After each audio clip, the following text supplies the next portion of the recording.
So today I thought we would talk about some of the worst trends in fantasy. Just a couple broad strokes over the industry and the community that I don't really like where they're going or have already gone. And hopefully shine a light on it means that we can step away from these paths of evil. I will do a best of trends as well next week so we can kind of equal this out, or maybe the week after. Because I do think that we are in the best time to be a fantasy reader that there's ever been so far. Things are good.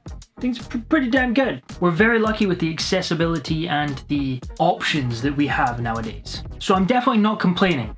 I just think that they're interesting topics to discuss. Discuss with me. Okay, this first one is very surface layer. It's very basic and really not a big deal at all, but still gonna complain about it. And that's the simplification of fantasy covers. I really like classic fantasy covers where there's full illustrations. I know this isn't really classic, but like Way of Kings, Michael Whelan, beautiful piece of art. Also, I don't have them, but the Wheel of Time covers are just... I like them a lot. Some of them are pretty cheesy, the classic fantasy covers, but they just have a charm to them. And now jumping to modern day, we have very simple covers, very straightforward. There's either one icon or there's just typography. A lot of it's very symbolic rather than illustrations. Like this Name of the Wind cover. It's a nice enough cover, but it's just not got the same gravitas that the old fantasy covers had. V. Schwab's books are all very typography based. And I don't think there's anything wrong with typography or simplistic covers. I just wish there was more of the old style as well as this new simplified version. Or emblems. Emblems has become really big with traditionally published new releases. And some of these are still really nice covers. I really like the cover to The Hand of the Sun King and some of the others as well. But I do miss those full page illustrations that you get with older fantasy. Not to say we don't get any, there are some that are still doing this. I mean, the first Binding cover, stunning. The Shadow of the Gods cover, one of the best covers ever. And the self-published space is really pushing it with amazing covers too. And any chance I get to mention Felix Ortiz, super talented artist, also did my cover. He's great. I don't know why I feel like I had to whisper that when I'm talking about my own work. He did my cover too! Next up we have this focus on numbers. But first, a word from our sponsor, CommonPlace. I want to tell you about a new reading app that I've been using recently, CommonPlace. It's a social media app for readers to connect and discuss all things literature. CommonPlace simplifies the process of saving your treasured reading moments. With just your phone's camera and a few clicks, you can now capture reading excerpts and add personal annotations effortlessly. Say goodbye to the need for pen and paper and hello to an organized and accessible digital library of your favorite passages. Follow your friends and see their quotes and annotations. Show your appreciation by giving them a like or jump in the comments to discuss the same passage together. Discussion posts are modeled after Reddit and allow for a wide range of conversational topics. Whether you're looking to ask about the reading schedule for your book club or share your thoughts on another's background, the possibilities are endless. CommonPlace takes your quotes and creates a digital library of your favourite reading moments. It's fun to look back at my reading highlights, and CommonPlace makes it really easy to find specific passages whenever I need them, whether it's for discussing with friends or for a review, or you can even use it for schoolwork.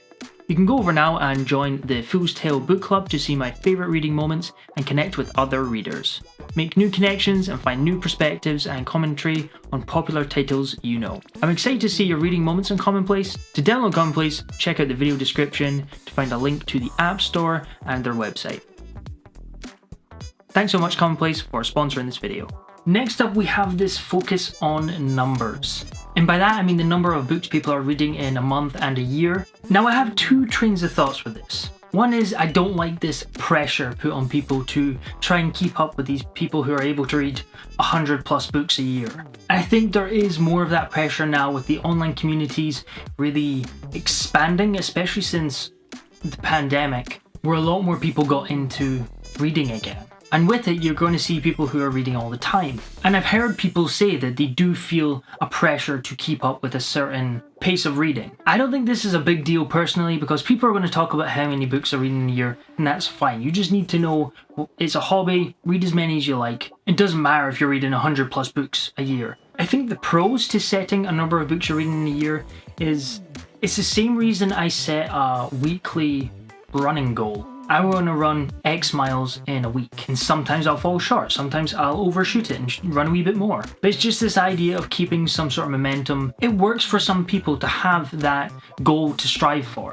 Because there is so many books, it's nice to have that aim to really narrow in and focus and think, right, instead of doing this, I'm actually going to sit down and get some reading in. It's not about forcing yourself to read, it's about making sure that you are prioritizing the things you like.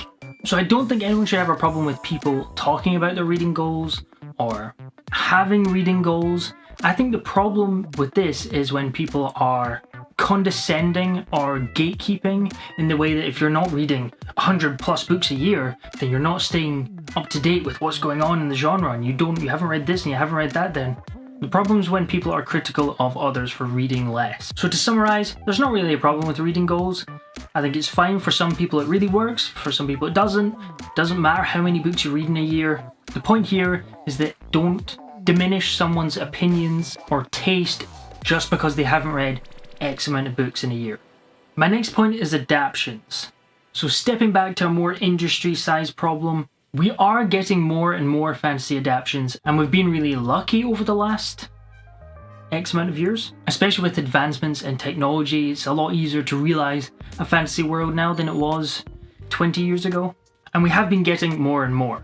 But despite the fact that there are millions of stories that could make amazing films and TV shows, they for some reason still want to reboot the Harry Potter franchise. They want to franchise Middle-earth because Rings of Power did so well. Star Wars has become huge and we're getting TV shows and movies pretty much back to back for the next million years. And I'm not completely against these franchises. I actually think Star Wars is a really good Series 2 franchise just because it's a galaxy and there's lots of lore and stuff unexplored.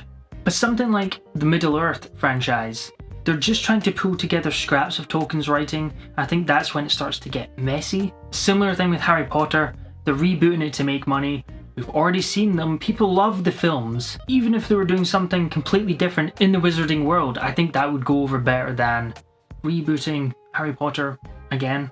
It might even be good, but it's the same story and it's really not been that long since the films. And more so the problem is the missed opportunity to create new IPs. So much so, I did shoot a video talking about fantasy adaptations that I would love to see. So if you want to check that out, Warner Brothers talked about wanting to go back to that golden age of Lord of the Rings and Harry Potter when they released them, but they're not going to be able to do that by just refranchising and releasing more Lord of the Rings and Harry Potter films.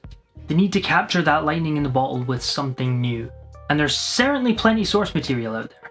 My next point is gatekeeping. I think this has always kind of been a problem, but having these online communities makes it more regular. And another thing that's amazing about fantasy right now is how broad it is. There is so much, there's so many subgenres, especially with the self-publishing boom. We're so lucky with how many subgenres and different types of fantasy book there are now. But because of this, you do get these little pocket communities. Like you get with any group of people, you're going to get those individuals that try and gatekeep and say, if you don't like this book and that book, then you can't be a fan of this subgenre. Or the other thing I see a lot is that book's not dark because it's not dark compared to X, Y, and Z.